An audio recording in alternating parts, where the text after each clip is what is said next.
I want you to put down whatever you are holding and listen to me.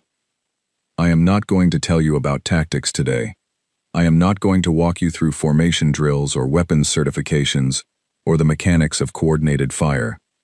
What I am going to do is tell you the truth about something that no training manual in our fleet has ever managed to explain properly. And that thing is humans. My name is Vreth. I served for 31 years in the Kelvari Combined Defense Forces. I fought in 4 major engagements and 11 smaller ones. I was stationed alongside 17 different species over the course of my career. I saw things in those years that left marks on me that time has not been able to smooth away. But the marks that are deepest, the ones I still feel on quiet mornings when the rest of the barracks is sleeping, every single one of them came from my time fighting alongside humans. I am not speaking to you today as a commander. I am not here to inspire you or prepare you for some glorious campaign. I am here because someone has to tell you what they are actually like. And I have discovered over the years that most of the beings who know the truth are either too proud to admit it or too unsettled to say it out loud. I am neither of those things anymore. I am old and I am honest, and I have nothing left to protect except your lives. So we begin. The first campaign I shared with humans was a siege. Not a quick strike, not a rescue operation, but a full grinding siege on an orbital installation called Dorican Station. It was a supply hub that had been captured by a faction called the Vorith Collective, a group that had decided the best way to solve a resource dispute was to take the disputed resource by force and then fortify it behind 6 layers of hardened bulkhead and approximately 400 armed combatants. Coalition Command had been trying to negotiate for 8 months. Negotiations had failed. We were the next option. The human battalion arrived 3 days before the breach was scheduled. They came in on a carrier that looked older than most of our officers, dented along one side in a way that suggested it had been through something, and had decided not to let that slow it down. I remember watching them unload and thinking they seemed remarkably ordinary. They were smaller than I expected, on average. They moved without the precision of a ceremonial unit. They talked to each other constantly, in a way that our own soldiers would consider undisciplined, and they laughed at things I could not identify as amusing. I was assigned as a liaison officer. My job was to coordinate communication between our command structure and theirs.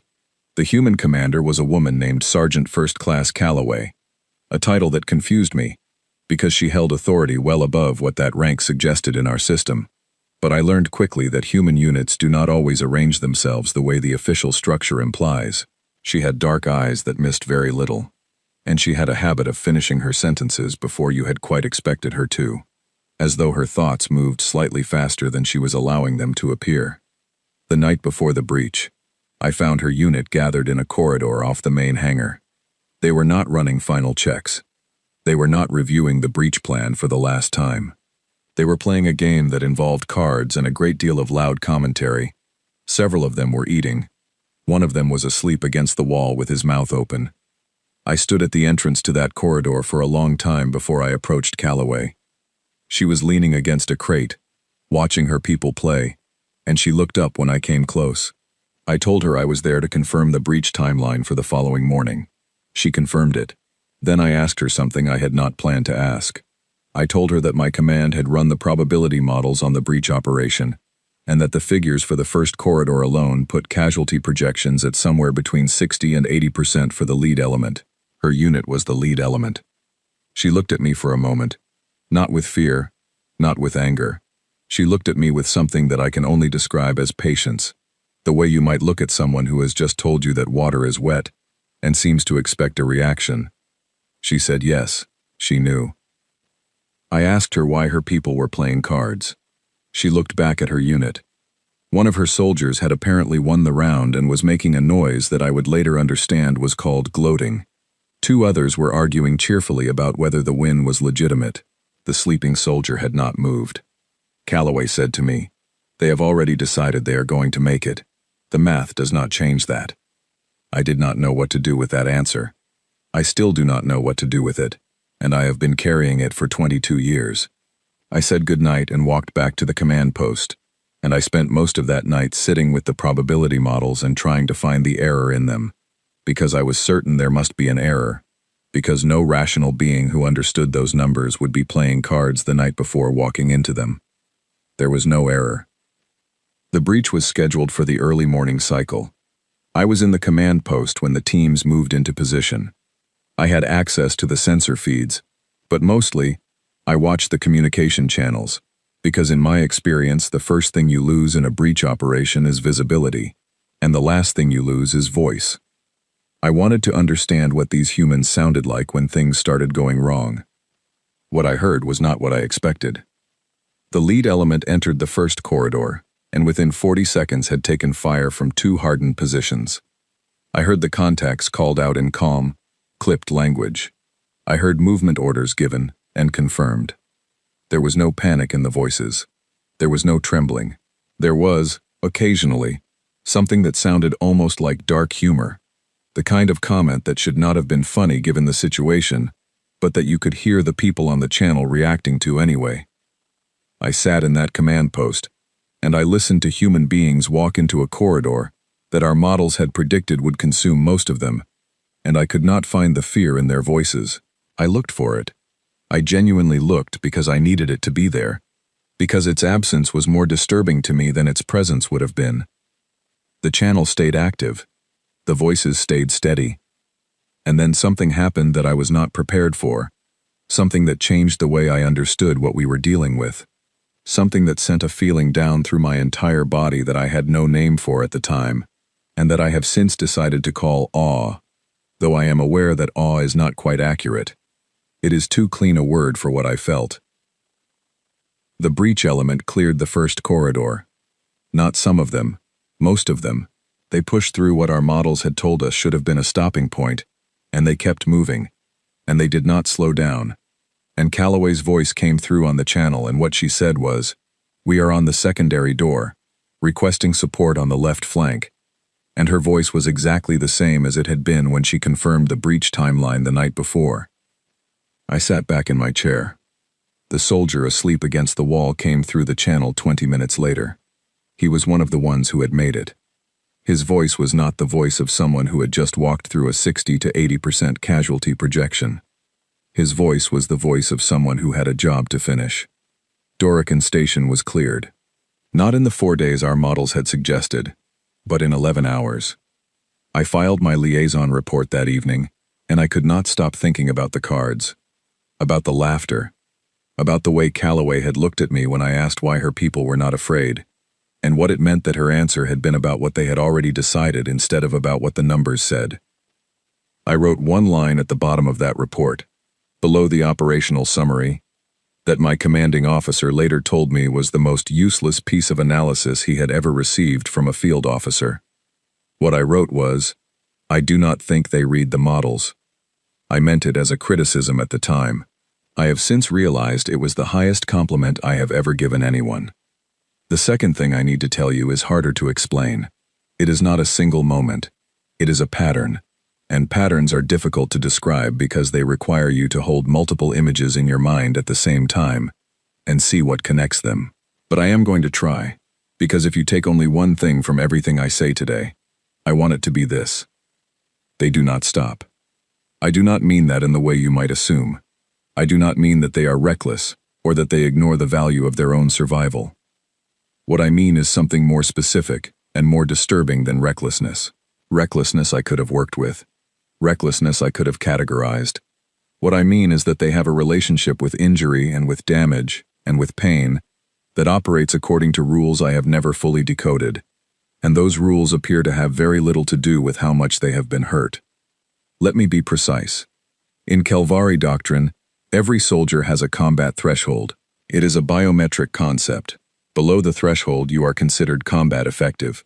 Above it, you are considered combat ineffective, and you are required to withdraw, not because anyone questions your courage, but because combat effectiveness is a rational measure, and when your body is no longer capable of performing the required functions, continuing to place yourself in danger serves no strategic purpose.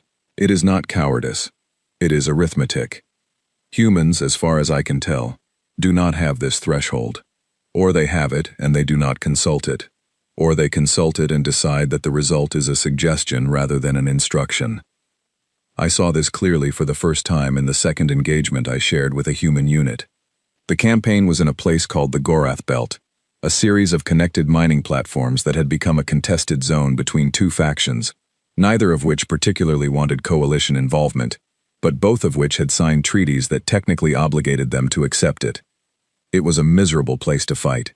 The platforms were connected by sealed corridors and external walkways, and the atmosphere was a combination of industrial gases and recycled air that smelled of metal and age.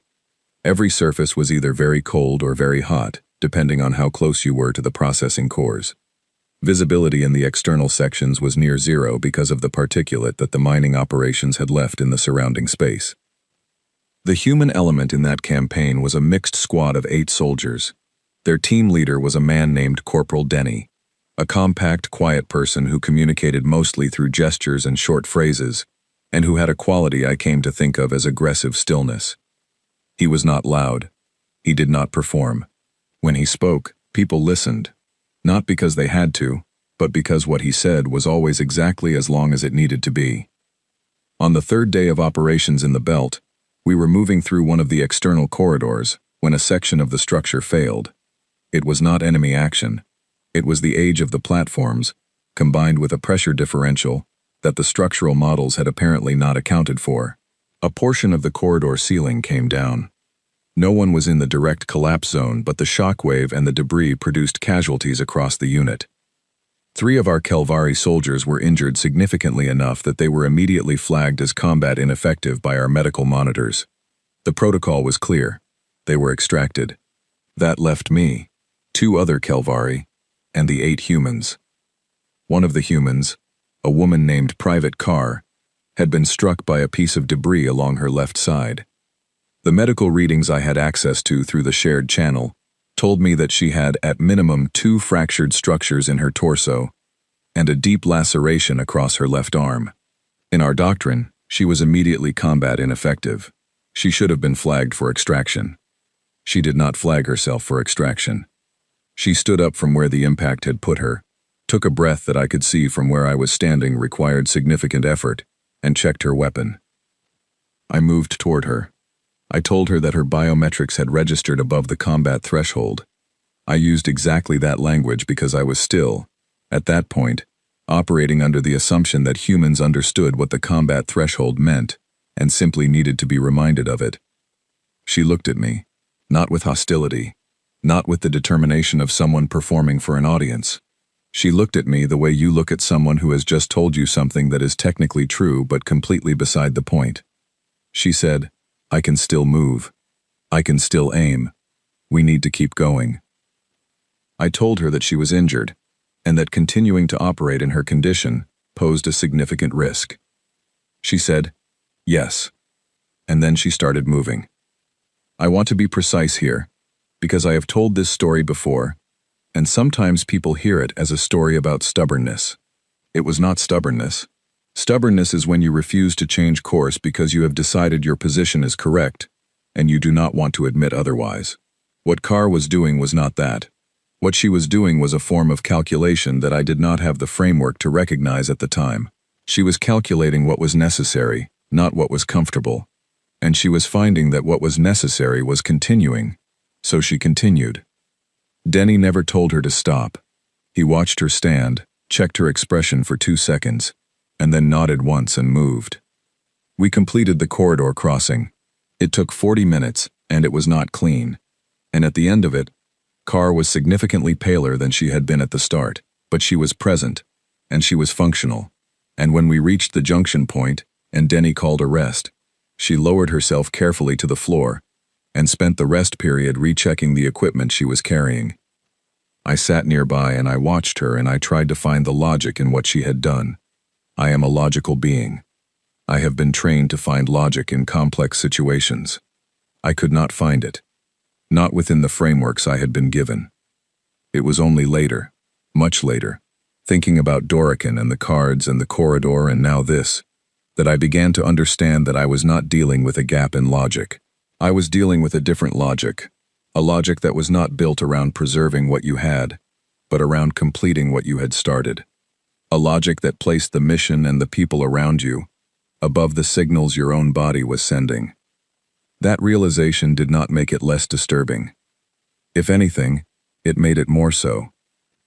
Because the problem with beings who operate on that kind of logic, the problem that keeps me awake sometimes, is that you cannot defeat them the way you defeat most opponents. You cannot calculate a point at which they stop. You cannot predict a level of damage beyond which they will recognize that continuing is irrational. They have already done that calculation, and they have already decided that, rational or not, they are going to keep going. I watched 7 more instances of this over the course of my career. A soldier who continued directing fire through an injury to his dominant hand. A team leader who carried a wounded squadmate for 3 kilometers through contested terrain after the extraction channel was compromised. A medic who performed emergency intervention on 2 of her squadmates while her own injury monitor was screaming at her to stop, because she had decided that stopping was not an option she was willing to select. Every time I saw it, I felt the same thing. Not admiration exactly. Not fear exactly. Something that combined both of those things with something else I did not have a word for. Something that said, whatever I thought I understood about the limits of living things, I was wrong. There is a moment from the Gorath Belt that I have thought about more than almost anything else in my service life. We had completed the operation and we were in the extraction vehicle, and Denny was sitting across from me, and I asked him something I had been turning over since the corridor crossing. I asked him whether he thought about the possibility of not making it, whether it was something that entered his mind before or during an operation. He thought about this for a moment, not quickly, the way people answer when they have a prepared response. He thought about it the way someone thinks about something they have never been asked before and need to find honest words for. He said, "Yeah, of course. But thinking about it and letting it change what you do are 2 different things." I asked him where that line was, between thinking and letting it change things. He was quiet for a moment. Then he said, "I think you draw the line yourself. I think everyone draws it somewhere different. Mine's just pretty far over." I did not say anything else. There was not anything to say. When we got back to the main installation, Carr was taken directly to the medical station. She spent 4 days there. On the 5th day she was back in the briefing room, listening to the next mission parameters, and when Denny looked over at her she shrugged in a way that I had learned meant she was fine, or at least fine enough, which in human terms appeared to be the same thing. I have never forgotten that shrug. It contained more information than most full sentences I have heard in my career. What it said was, "I went to the edge of what I could take, and I found out where my edge is, and now I know. And knowing that is something." I am not sure any of us, any Kelvari, any species I have encountered, has ever learned that about ourselves.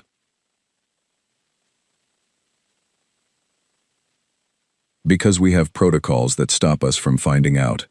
And sometimes I wonder whether that means we are protected, or whether it means we simply never find out what we are capable of. On Vareth 9, the cold was the first enemy. Everything else came second. It was a frozen moon in the outer rim of a contested system, a place that looked, from orbit, like a white stone someone had forgotten. No significant atmosphere. Surface temperatures that would kill most unprotected organisms in under a minute. The human unit I was assigned to had been on the surface for 11 days before I arrived, and when I came down with the resupply element and saw the state of their forward camp, I understood immediately that this assignment was going to change something in me. The camp was established in a series of pressurized shelters dug into the ice shelf. It was small, cold even inside the pressurization, and supplied at roughly 60% of what the standard operational requirements suggested. The humans had been in contact with irregular Voreth collective forces every 48 hours or so. Not sustained engagements, but enough to keep every person in that camp from fully resting. They were on a rotation of 4 hours on, 4 hours off, which in practice looked more like 4 hours on, and 4 hours of lying still while your mind kept working. I expected to find a unit in decline. I expected the particular kind of quiet that falls over beings who have been under sustained pressure for too long. I had seen it in Kelvari units. The way the eyes go somewhere else. The way conversations become shorter and voices become flat. The way people stop asking questions because they have already decided they do not want to know the answers. I did not find that. What I found instead was something I did not have a category for, something that took me several days to understand, and that I have spent the 20 years since Vareth 9 trying to describe accurately to people who were not there. The humans were rebuilding themselves, every night, on purpose. Let me explain what I mean by that. On the third evening of my time at the camp, I noticed that the off-rotation soldiers were not sleeping. Or rather, they were not all sleeping. Some were playing a game that involved a small board and pieces carved from scraps of equipment casing. Some were talking in low voices, not about the mission, not about tactics, but about things from their lives before this place. One of them was telling a story about a fishing trip that had ended badly, and two others were listening to it and laughing. And from the description, the fishing trip had clearly been genuinely terrible in multiple ways. And somehow this was funny rather than grim. A soldier named Darrow was sitting in the corner of the shelter, carving something with a tool he had repurposed from a maintenance kit. He was making a small figure out of a piece of metal casing. His hands were large and they moved with surprising care. He had already made several others. I had noticed them arranged on the shelf near his sleeping space. I sat near him one evening and watched him work.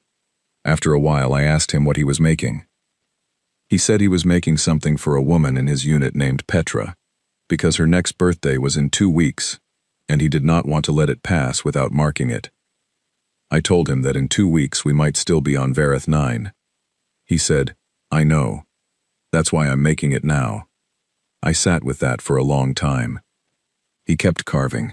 The figure was taking the shape of something I recognized as an animal from his home planet, a small running creature with long ears. His hands kept moving, and his eyes were careful and focused, and I realized, watching him, that the carving was not really about Petra's birthday. Or rather, it was about Petra's birthday, but it was also about something else. It was about the act of planning for a future, the act of deciding that in 2 weeks there would be a birthday, and he would be there for it, and he would have something to give, and holding that decision in his hands in the form of a small metal animal. He was not pretending that the danger did not exist. He knew the operational situation as well as anyone. He was doing something different. He was insisting on the future anyway. Over the 63 days I spent on Vareth 9, I watched the humans do this constantly. The games, the stories, the small rituals that had no tactical purpose but that served a function I did not understand at first, and eventually understood completely. They were maintaining themselves, the way you maintain a piece of equipment. Not because they were broken, but because they knew that beings who are not maintained break eventually, and they had decided, collectively and individually, that breaking was not something they were going to allow. And then there was the grief. On day 19, a soldier named Pierce was lost in a contact engagement in the Eastern Ridge section. The contact was brief and brutal, and over in less than 4 minutes, and Pierce did not make it back. The unit recovered his equipment, but not his body, which in the circumstances of Vareth 9 was not something that could be changed. I watched the unit that evening with genuine uncertainty about what I was observing. In Kelvari doctrine, grief in the field is managed through suppression protocol. You acknowledge the loss, you file the report, and you continue. The processing of grief is considered a post-campaign function. This is not cruelty. It is considered a necessity. Grief is destabilizing. Destabilization in the field produces errors. Errors produce more losses. The logic is clear. The humans did not use suppression protocol. Darrow sat against the wall that evening with his face in his hands. He did not speak for a long time. 2 other soldiers sat near him without touching him, without telling him it was going to be all right, without doing anything except being present. A third came and sat down too, and then a fourth. Petra said something eventually. I could not hear it. Whatever it was, Darrow lifted his head and looked at her. He did not smile, but something in his face changed. Some piece of the weight shifted, not disappeared, but redistributed, as though the others had agreed to hold some of it for him. They sat there for a long time. I did not leave. I watched because I needed to understand what I was seeing. I had been trained to believe that grief in the field was a vulnerability, What I was watching did not look like a vulnerability. It looked like something being done to a wound, so that the wound would not get worse. Later, I approached Sergeant Calloway's counterpart on that assignment, a team lead named Hayes, and I told him what I had observed, and asked him whether this approach did not create problems for operational readiness the following day. He looked at me with an expression I had come to recognize as the one humans use when a question is technically answerable, but seems to them to be missing the point. He said, "Pierce was their friend. They need tonight. Tomorrow they'll be ready." I asked how he knew they would be ready. He said, "Because they were ready this morning, and they'll be ready again. They always are." He said it without pride, without performance. He said it the way you state a fact about something you have observed so many times that doubt no longer enters into it.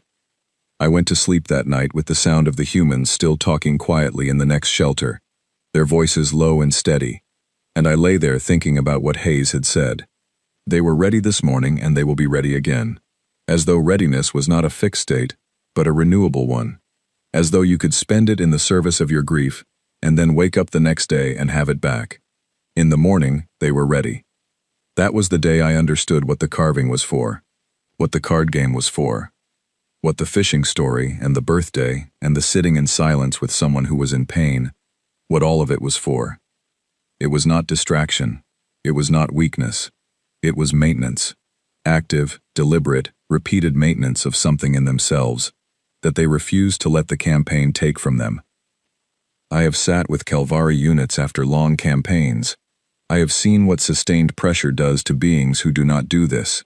I have seen the flatness and the silence, and the way the color seems to go out of a person who has been running on suppression protocol for too long. I have filed the reports. I have written the clinical language around it. What I never wrote in any of those reports was this: I think we might be doing it wrong. I could not write it then. I was not sure enough. But I am writing it now, in a way, by standing here and telling you this. The humans on Verath 9 grieved and then continued. They celebrated small things in the middle of enormous difficulty.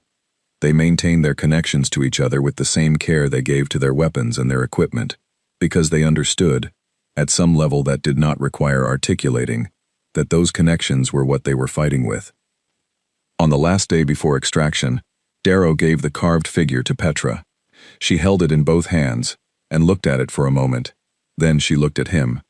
She did not say anything. She did not need to. I stood nearby and watched, and I felt something that I have never managed to name properly. Something that was close to envy but was not quite that.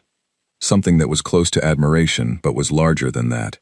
Something that said, these beings have found a way to take the worst of what life does to you and turn it into something that makes them more themselves instead of less. I have been trying to find that thing in my own culture ever since. I have not found it yet. But I am still looking. I need to tell you about the day the humans stopped following orders. I want to be careful about how I say this, because I am aware that what I am about to describe sounds like a failure of discipline, and it was not that. It was something more complex and more interesting than that, and if you hear it as a discipline problem, you will miss the point, and missing the point on this particular subject could one day cost you something you cannot get back. The campaign was called the Meridian Corridor Operation. It was a joint engagement, coalition forces across 4 species, with command authority assigned to a Calvari general named Orath. The tactical objective was to push the Vorath Collective out of a series of relay stations that controlled communications across a significant portion of the border system. It was a large operation with many moving pieces, and like most large operations with many moving pieces, it did not go precisely as planned. The human battalion in this engagement was commanded by a woman named Colonel Marin Voss. I had not worked with Voss before, but I had heard her name from other liaison officers, and what I had heard was consistent. She was described as direct, as someone who asked the questions other people were afraid to ask, as someone who had a quality that several different officers had used the same word for, and the word was immovable. On the 3rd day of the operation, a command decision was made at the coalition level, by Orath's staff, to execute a tactical withdrawal in the northern sector. The withdrawal was strategically defensible. The northern sector had encountered heavier resistance than projected, and maintaining position there was consuming resources that Orath had calculated were better deployed elsewhere. The math was reasonable. I reviewed it myself and found no significant error in the underlying logic. The problem was the forward element in the northern sector. They had pushed ahead during the engagement and were now positioned in a way that the tactical withdrawal, if executed as planned, would leave them isolated, not immediately destroyed, but in a position where their extraction window would close within approximately 2 hours, and the resources to keep that window open were exactly the resources that Orath's withdrawal plan was redirecting. The order went out. Withdraw from the northern sector. Voss came on the command channel within 90 seconds. I was in the command post when she spoke, and I want to tell you what I heard in her voice, because the voice is part of the story. There was no shouting. There was no emotional escalation. She sounded, if anything, quieter than usual, in the way that very still water is quieter than moving water, but that does not make it shallow. She said, "I am not executing this order." Orath's staff responded immediately.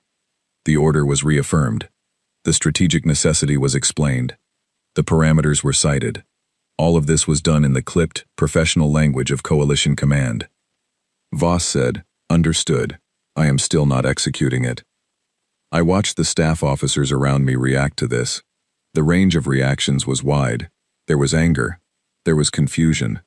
There was something that looked like genuine disbelief. The expression of beings who have encountered a thing that their training categorized as impossible. Orath himself came on the channel.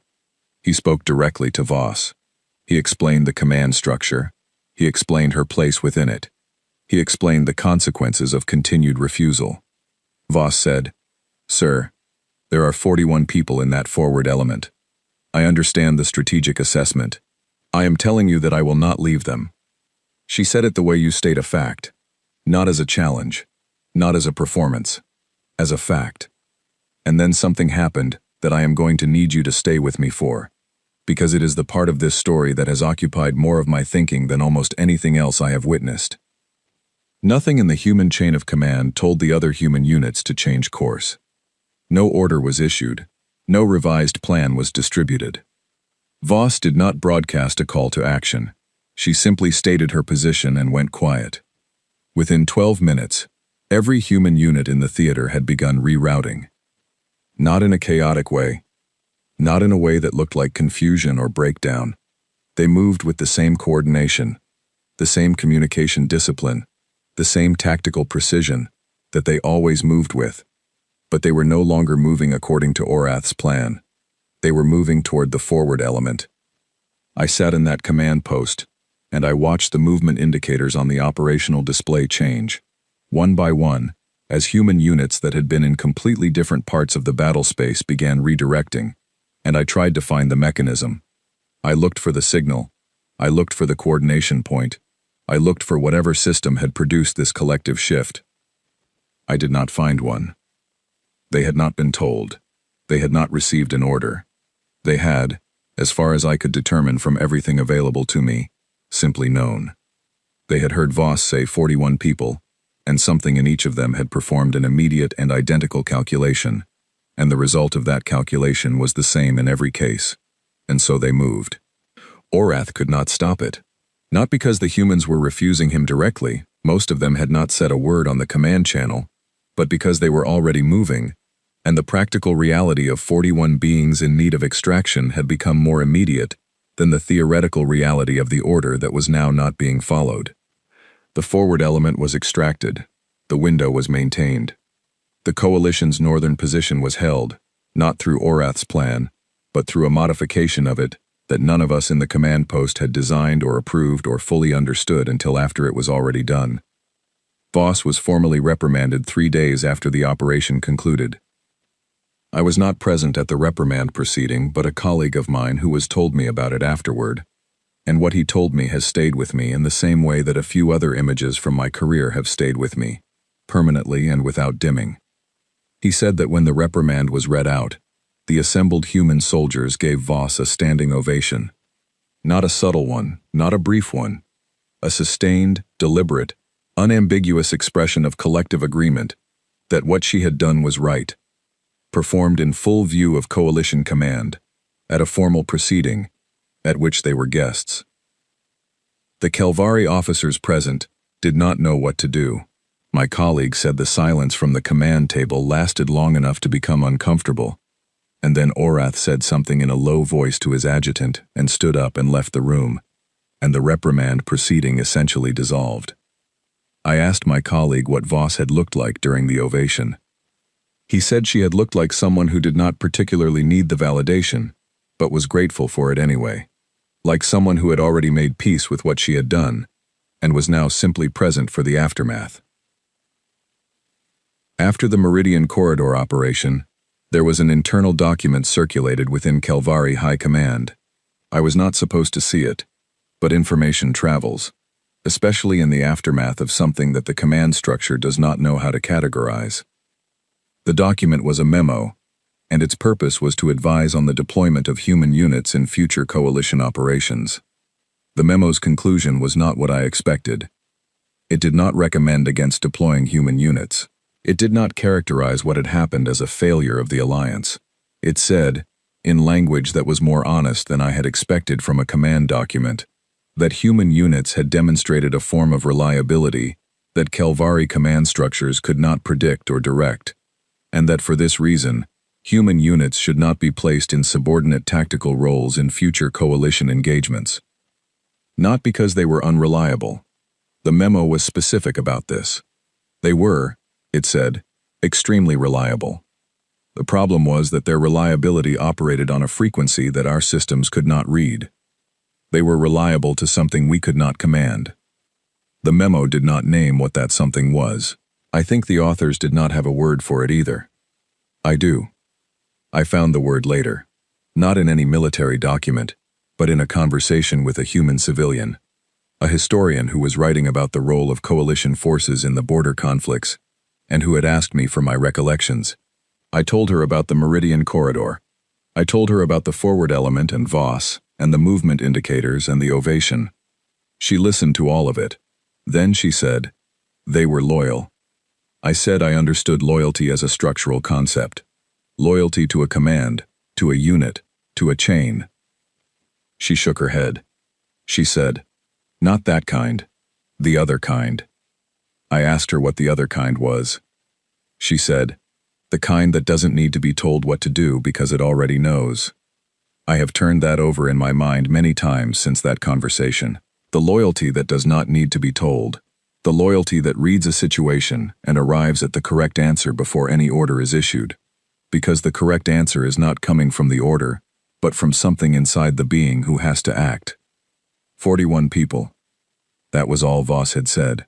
And every human in that theater had heard it and done the same math and arrived at the same place. I do not know what to call the species that can do that. I know what I called them at the time, standing in that command post watching the movement indicators change. I called them terrifying. I meant it as the highest compliment I had ever given anyone. My son enlisted when he was 19. He came to me the evening before he reported for duty, and he sat across from me at the table in our home, and he looked at me with the expression of someone who has a question they have been preparing for a while. I knew the question before he asked it. I had been waiting for it since the day he told me he was going to serve. He asked me what humans were really like. Not what the manuals said, not what coalition briefing documents described, what they were actually like, from someone who had been there. I poured something warm for both of us, and I sat for a moment, and I thought about everything I have just told you. The cards the night before the breach, Carr standing up in the debris corridor, the carved figures on the ice shelf on Varath 9, Darrow's face when Pierce did not come back, the movement indicators shifting in the command post at Meridian, the ovation at the reprimand hearing. I thought about how to compress all of that into something a 19-year-old could carry with him into his service life without it overwhelming him. I told him that I was going to tell him the most dangerous thing about humans, and that it was not what he expected. He waited. I told him it was not their pain tolerance. It was not their refusal to stop when they should stop. It was not the thing I had spent years trying to categorize, the way they could sustain damage that would end any other being, and then look at you with that expression that said, I am not done. He asked me what it was, then. I told him, They grieve and then they keep going. He did not understand at first. I had not expected him to. It is not the kind of thing that makes sense before you have seen it. I explained it to him the way I am going to explain it to you now, because this is the center of everything. This is the thing that every other thing I have told you today is pointing toward. Every species has a breaking point. I have seen it in Kelvari. I have seen it in the Vorath Collective soldiers, and in Mirathi irregulars, and in every other kind of being I have encountered in 31 years. There is a threshold of loss beyond which a unit, a force, a civilization, begins to recognize that the cost of continuing is greater than the possible gain, and when that threshold is crossed, the will to continue erodes. Not instantly, not always visibly, but it erodes. This is not weakness. This is the rational outcome of rational beings accounting for what they are spending. Humans account for what they are spending differently. They name their dead. That sounds simple. It is not. What I mean is that when humans lose someone, they do not move on from that loss. They do not categorize it under operational costs and redirect their energy to the next objective. They take the loss with them. They carry it. The person who is gone continues to exist in the way the humans around them speak and move and make decisions, because the humans around them have decided, without discussing it, and without being told to, that the gone person is still with them in the only way they can arrange. And then they keep going. Not despite the grief. Not after the grief is finished. Because the grief is not finished. It does not appear to finish in the way grief is supposed to finish. They keep going with the grief still present, folded into whatever they are doing, carried alongside everything else they are carrying. And somehow, this does not slow them down. It does the opposite. I have seen it enough times that I am no longer uncertain about this. The humans I served alongside who had lost the most were not the ones who were closest to stopping. They were, in almost every case, the ones who were hardest to move. As though the weight of everyone they had carried forward had become its own kind of momentum. I told my son this and I watched his face while I talked, and I could see him trying to fit what I was saying into the frameworks he had been given. He was 19. His frameworks were mostly theoretical. He had not yet stood in a corridor with someone who should have stopped and watched them not stop. I told him that if he served alongside humans, he should not try to understand them. He should trust them. He should follow them if a situation required it, and he should never, under any circumstances, give them a reason to decide he was the enemy. Not because they were violent, not because they were reckless, but because when a human has decided that you are the thing they are moving against, they will bring with them every version of the thing I had described to him, every loss they have ever carried, every person they have ever named, and they will not stop. He asked me if I had been afraid of them. I thought about this honestly. I told him that afraid was not quite the right word, or rather, it was part of the right word. There had been something like fear, but it was not the kind of fear you feel when you are in danger. It was the kind of fear you feel when you are in the presence of something so far outside your understanding that your body does not know what category to put it in, and settles for awe and alarm in equal measure. He asked if I had ever been glad they were on our side. I told him yes. Every day of my career that I shared with them. Every single day. I have one more thing to tell you, and it is the thing I have saved because it is the thing I want you to leave with today. Not the tactics, not the strategic analysis, not the memo from Kelvari High Command. This. When we finally left Vorath 9 after 63 days on the ice, I was standing near the extraction vehicles doing a final check of the liaison materials I was carrying. A soldier came up beside me. Her name was Petra, the same Petra who had received the carved figure from Darrow on the frozen shelf. And she was carrying her equipment pack, and she looked tired, in the specific way that people look tired when the job is done, and the adrenaline has finished, and what is left is the quiet weight of everything that happened. She stopped next to me and looked out at the ice for a moment. Then she reached into a pocket of her gear and took out something small and held it out toward me. It was one of the carved figures, not the one Darrow had made for her. A different one, smaller, one I had not noticed before. It was a shape I did not immediately recognize. I asked her what it was. She said it was something she had made herself, over the last few weeks. She said she had been learning from watching Darrow. I asked why she was giving it to me. She said, for luck. I told her that I was not sure I believed in luck. She said, that's okay. I believe in it enough for both of us. I took the figure.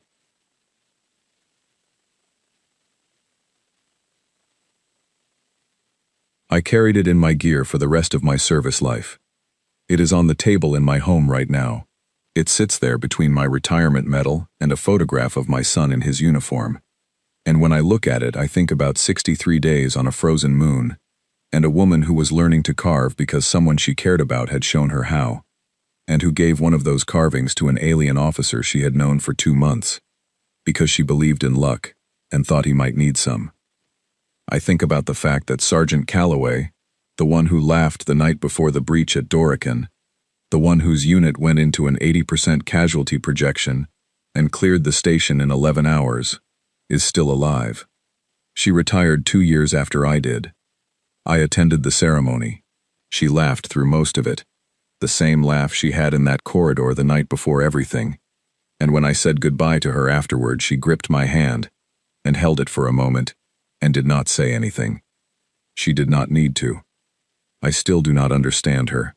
After 22 years, after everything I have described to you today, after all the time I have spent turning these experiences over in my mind and looking for the mechanism and trying to find the logic that explains what they are and what they do, I still cannot tell you that I understand humans.